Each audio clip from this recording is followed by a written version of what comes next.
Hello mga migumigag ko. Talaga Panginoon at syempre sa aking Holy Spirit at syempre sa inyo. Kung kayo'y makikinig. Kung hindi kayo makikinig, wala. Wala lang. Ito bibigay ko sa inyo kasi binigay ko sa akin. Ngayon lang kasi busy ako, no? Kaya ngayon ako magbabasa. Patay nga na. Nandito ako sa Exodus 33 tapos nasa 12 naman yung babasahin ko. 33:12. Kaya tatlong 3. Nangako si Yahweh sa sila'y papatnubayan. Sinabi ni Moises kay Yahweh, inuutos ninyo sa aking pangunahan ko ang bayang ito. Pupunta sa lupaing ipinapangako ninyo, ngunit di ninyo binanggit kung sino ang makakatulong ko. Sinabi pa ninyong lugod na lugod kayo sa akin. Kung ito'y totoo, ipinapakiusap kong sabihin ninyo sa akin ang inyong mga panukala para malaman ko upang patuloy kayong malugod sa akin. Alalahanin din ninyo na ang bayang Israel ay inyo. Sasamahan ko kayo hanggang sa lupaing patutunguhan ninyo at iyon ay lubusan kong ipapasakop sa inyo. Sagot ni Yahweh.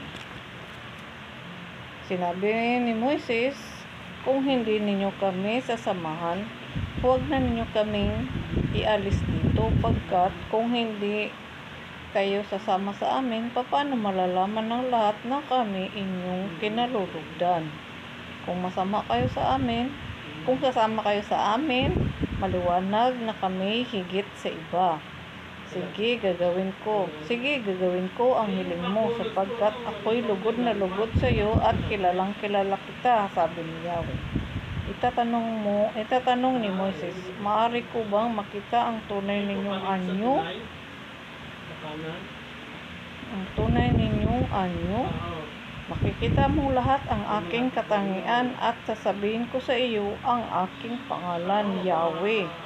Ipadadama ko ang aking pag-ibig at awa sa sinumang aking kinalulugdan, ngunit hindi mo maaring makita ang aking mukha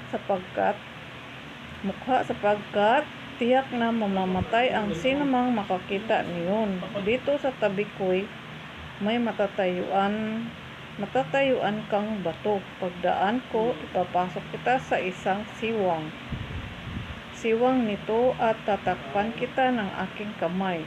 Sapagkat lalampas ko'y aalisin ko na ang aking kamay at makikita mo ang likod ko, ngunit hindi ang aking mukha, sagot ni Yahweh. Amen. May patuto ako dito kasi una ko siyang nakita, totoo pala yun, nakasulat pala to dito. Yung una ko siyang nakita, kinumport niya ako. Nakatalikod talaga siya, tapos walang mukha, nakatalikod na kasi. Yun ang una kong nakita ko. Nakasuot siya ng puti, yun ang nakatalikod.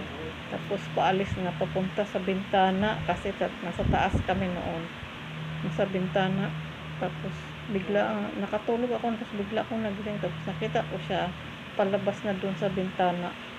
Yun ang una kong na-encounter. Nakasuot siya ng puti. At totoo yun. Siguro pa ako nung dalaga pa ako ng mga 20. Wala pa akong 20. Na pala ako noon, mga 21, 20, 21, mga ganun ang edad ko. 22 na.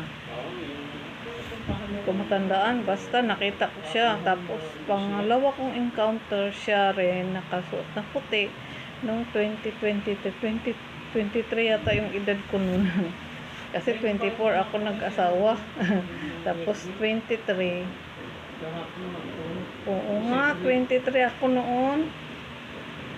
Yung una siyang nagpakita sa akin, nag-react yung Holy Spirit ko. Tapos yun nga, kinumport niya ako noon. Tapos palabas na siya ng bintana. Ang tagal kong nakita yun. Ano kaya yun? Baka ano, Perry. Pero walang, nakatalikod talaga siya. Tapos, pangalawa kong encounter, nakita ko siya. Noong 2023, nung binigay niya yung tungkol sa Ten Commandments. Tapos, may nag-invite sa amin. Doon sa church na yun, doon nagpakita siya. Dalawa. Nasa harapan ko talaga, nakatalikod siya. Pero yung nasa harapan ko, isang babae. Pero nung kumikita ko ng mata kong, hindi sila naniniwala, kinuwento ko na, baka akala nila guni-guni ko yun. Yun talaga nakita ko, yun ang pangalawang encounter ko. Nakasuot siyang puti, tapos nakasunod sa akin, nakayo kong ganun. Puti yung suot niya, kasuotan, tapos wala ngang mukha. Kumbaga, tugmang-tugma dito yung mga nakasalaysay dito na makikita mo siya na walang mukha. At totoo pala yun. Yun ang nag-react yung Holy Spirit ko. Totoo pala. Nandito pala to, nakasulat. Nakita ko siya walang mukha. Maaring makita ang aking mukha sapagkat tiyak na mamamatay. Nakasulat dito, hindi mo maaaring makita ang aking mukha sapagkat tiyak na mamamatay ang sino mang makakita niyon. Diba? Tapos ang likod, totoo lahat ng likod, nakikita ko siya, nakatalikod talaga sa akin, patalikod na. Yung una kong nakita, dalaga ako noon. Yun nga siguro, 23 na ako noon o 22, mga ganong edad. Tapos 1923 din, pinakita sa akin. Nagpakita siya sa akin yung tungkol doon sa 10 utos. Tapos sumamba kami. Tapos yun. Sumamba ako noon, kasama ko sila. Konti lang. Ako lang mag-isa noon sumabay kaya ayaw nila. Tapos ito. Wala, totoo na. Sabi, nandito pala to. Totoo pala yung sa likod lang niya ang makikita mo. Nakasuot siyang puti. Tapos nga, nakayo ko siya. Kumbaga naka-line up kami. Sumunod siya sa akin. Asarapan ko talaga siya. Yun ang una. 2023 nga yun. Nung sumamba kami doon sa church na yun. Hindi ko makalimutan yun. Nagpakita talaga sa akin noon at saka yung dalaga pa ako doon sa isang bahay. Nasa taas din kami noon nakatira. Tapos palabas na siya ng bintana. Nag-react yung Holy Spirit ko. Dito, totoong talagang kaugnayan dito sa pinabasa niya sa akin ngayon. Ito binigay niya sa akin ngayon. Ngayon lang mismo. Kaya yung patotoo ko. Tapos kanina naman, habang may ginagawa ko dito sa aming likuran, maga pa, sa ulap, nakahiga, hindi ko alam kung si Jesus yun o si Father God, kasi nakahiga siya, yung katulad ng mga nakita sa formation ng ulap, nakahiga siya sa ibabaw ng ulap, patagilid, parang ako yata yung ginaya niya yung tulog, yung higa kong patagilid, kulot yung buhok niya sa ulap, sa pamakita sa pamamagitan ng ulap. Pakita sa akin kanina dyan dito sa likod, kasi mahilig ako tumingin sa mga formation ng ulap. Yun ang nakita ko kanina. Tapos nung karaan niya, mga buwan, nakahiga rin si Jesus sa bangka. Nakalutang sa ibabaw ng ulap. May bangka, tapos may ibabaw ng ulap. Naikwento ko na yan Ipatutuo ko na yan. Yung mga yan. Mga pinakita sa akin. At totoong nakasulat dito. Likod talaga niya makikita mo. Pag nagpakita siya, gagabayan ka niya. Yun nga, likod niya makikita natin. Hindi yung mukha, kasi pala yung mukha mamatay ang sino mang makakita sa kanyang mukha. Diba? Pangarapin niyo pa ba yun? Si Jesus lang, ang Panginoon lang ang may kakayanang magpakita sa ating mukha. Nakakatakot kaya ang mukha niya? Tatanong ko yan. Manalangin ako mamaya. Iyan ang tatanong ko. Salamat po. Totoo yan. Salamat sa... Ito yung kwento ko. Patotoo ko at ito ang binigay niya sa akin. Salamat sa inyo kung kayo nakikinig, mga gwapo-gwapa. Migo-miga at syempre sa Panginoon at sa aking Holy Spirit. Binigay niya ito. Kasi nandito yung, nakinig ako ng misa kanina. Dito, binasa ng pare. Tinignan ko to, tapos yung maliit na naliwanag. Tumuntong dito sa sa 22. Kasi sa ibabaw to, mga 33-22. Pagbasa ko, ay nandito pala to, ay totoo. Tapos nag-react yung Holy Spirit ko, dito pala.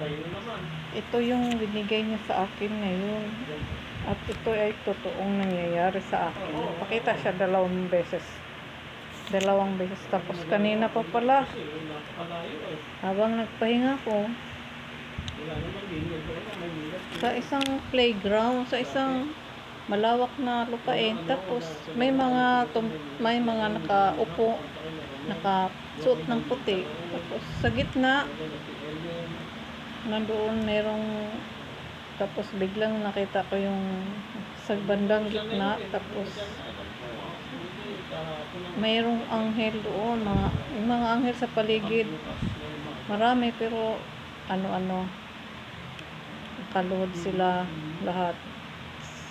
Parang sa kapatagan, ganon yun. Tapos, andoon yung Jesus o si Father God, yun na nandoon nakita ko. Tapos, meron siyang kinurunahan, tapos kinurunahan o kinasal. Kasi dalawa yun naghawak ang kamay, hawak ang kamay, tapos nandoon si God. Tapos, yung anghel, naging form ng anghel yung kinurunahan, tapos umakyat sa taas. Umakyat yung dalawa sa taas. Pabalik-balik ko yung tiningnan. Umakyat talaga sa taas. Sa gitna sila ng kalupaan, tapos inakyat. Tapos may nakasulat doon, you. May nakasulat, you. Yun siguro. Kasi yun yung